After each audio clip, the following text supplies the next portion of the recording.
Ayan, to my forever baby na lagi kong sinasabi, happy birthday, Ayato. 10 ka na, parang kailan lang, ang liit-liit mo lang. Parang dati lang dumidedi ka, nagda-diaper ka. And talagang umiikot yung mundo mo sa kay ate. Pero alam ko naman na one day, darating yung time na iikot na yung mundo mo sa mga kaibigan mo, and alam ko naman na darating talaga yung time na yun. Pero kahit ganun, habang bata ka pa is ini-enjoy ko yung kasama kita, sa akin ka pa nakadepende, sa akin pa umiikot yung mundo mo, kasi alam ko kapag dumating yung araw na yun, mamimiss ko yung mga moment natin na ganito, yung dinadala kita lagi sa park, ako yung kasama mo kahit saan.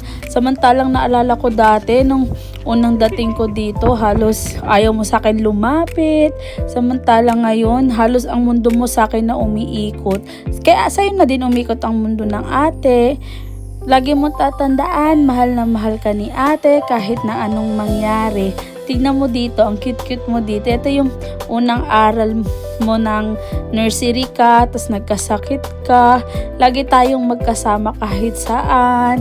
Ayan, nakikita mo. Sana, kaya kita binibidyohan lagi kasi gusto ko, paglaki mo, or someday, kapag malaki ka na, may sarili ka ng isip, may sarili ka ng pamilya, maipapakita mo to sa mga pamilya mo, lalong-lalo na sa mga anak mo na, yung maliit ka, ganito ka. Ito yung mga alaala mo, nakasama ako, kasama kami ng pamilya mo, and napakasaya ng childhood mo. Hindi siya ganun kasalimuot, puro happy memories lang.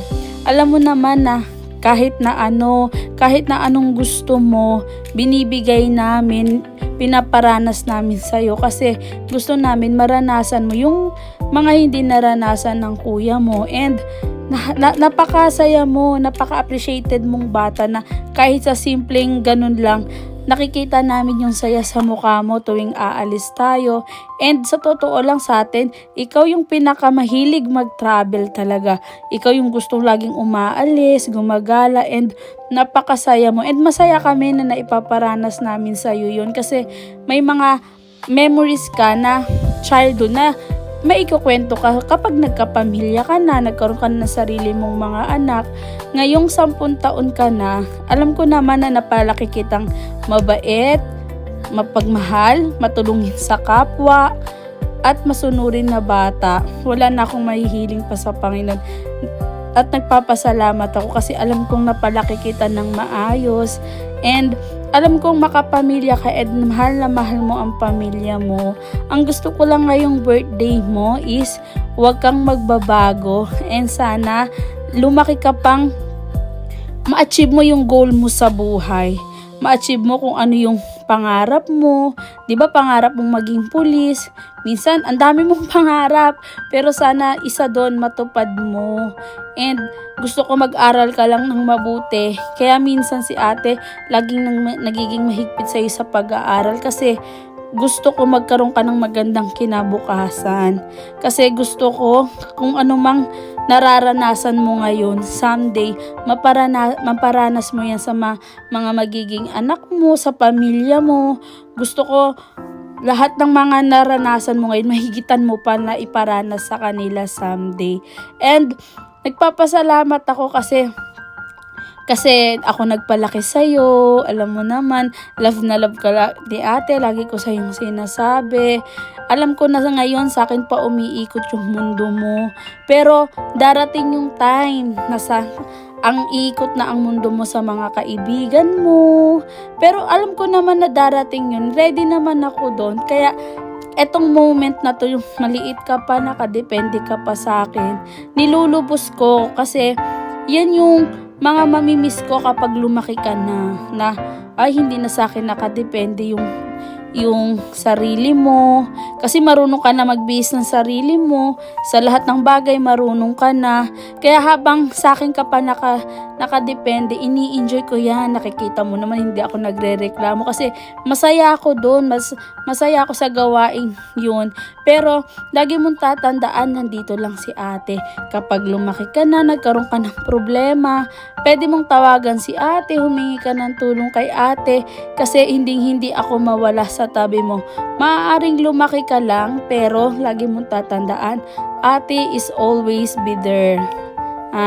Lagi mong tatandaan na si ate ay lagi lang nandyan.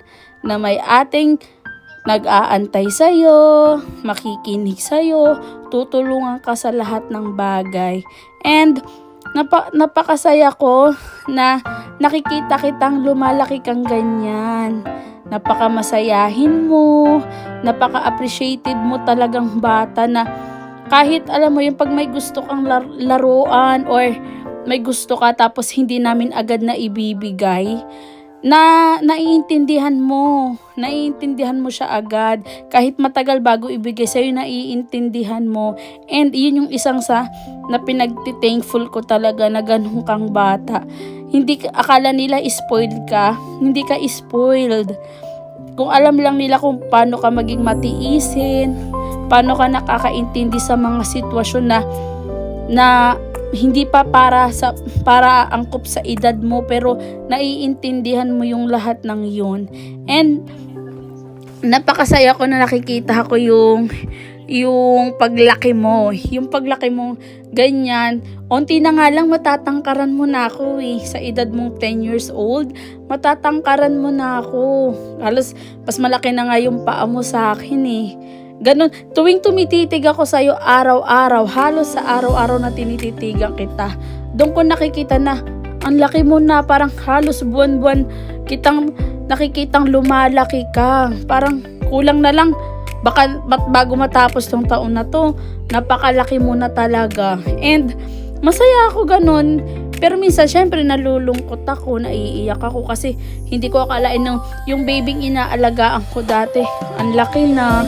And sa akin, nakadepende pa rin yung mundo niya, na someday mawawala din sa akin yung pagiging independent, yung pagiging depende mo sa akin, ganun. Pero lagi mong tatandaan, mahal na mahal ka ni ate. Lagi mong tatandaan yan, lagi ko sinasabi sa'yo yan.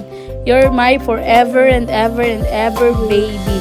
Kahit magkaroon na ako ng sarili kong anak, hindi ka mawawala sa puso't isip ni ate. Kasi para sa akin, ikaw ang baby ko forever and ever. Lagi kang mag-iingat, Ayato. Mahal na mahal ka namin.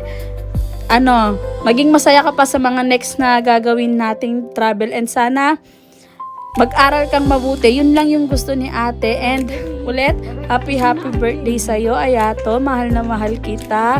And mag-iingat ka lagi, always and always. And don't forget to pray to God. Yun ang lagi kong sinasabi sa'yo. So, yun lang. Happy birthday ulit!